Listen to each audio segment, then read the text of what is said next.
The most important thing is to be able to define which ones you can come to an intelligent decision on and which ones are beyond your capacity to evaluate. You don't have to be right about thousands and thousands and thousands of companies. You only have to be right about a couple. I met Bill Gates on July 5th, 1991. We were out in Seattle, and Bill said, "You've got to have a computer." And I said, "Why?" And he said, "You can do your income tax on it." I said, "I don't have any income. Berkshire doesn't pay a dividend." He said, "Well, you can keep track of your portfolio." And I said, "I only have one stock." I said, and he says, "It's going to change everything." And I said, "Well, will it change whether people chew gum?" And he said, "Well, probably not." And I said, "Well, will it change what kind of gum they chew?" And I said, "Well, then I'll stick to chewing gum and you stick to computers, you know."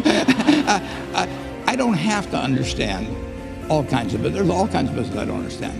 But there's thousands of opportunities there. I did understand the Bank of America, you know, and I'll be able. I'm able to do that.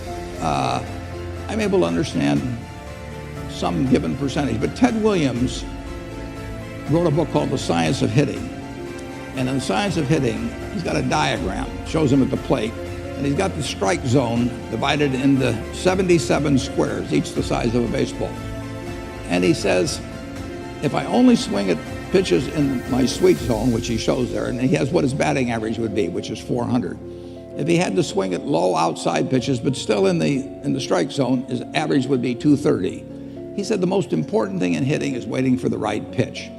Now, he was at a disadvantage because if the count was 0-2 or 1-2 or so on, even if that ball was down where he was only going to bat 230, he had to swing at it. In investing, there's no called strikes. People can throw Microsoft at me and, you know, you name it, any stock, General Motors, and I don't have to swing.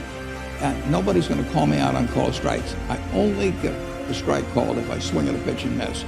So I can wait there and look at thousands of companies day after day, and only when I see something I understand and when I like the price at which it's selling, then if I swing, if I hit it, fine. If I miss it, it's a strike. But it's an enormously advantageous game. And it's a terrible mistake to think you have to have an opinion on everything. You only have to have an opinion on a few things. In fact, I've told students, if when they got out of school, they got a punch card with 20 punches on it, and that's all the investment decisions they got to make in their entire life, they would get very rich because they would think very hard about each one.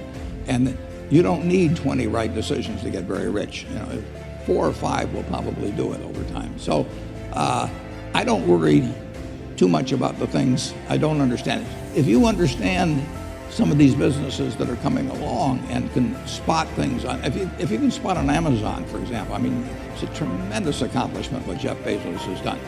And I tip my hat to him. He's a wonderful businessman. He's a good guy too.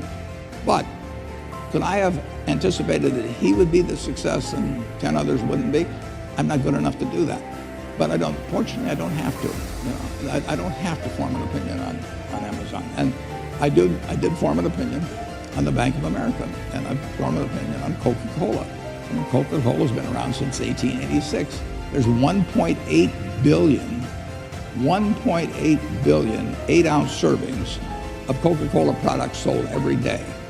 Now, if you take 1 penny and get 1 penny extra, that's $18 million a day.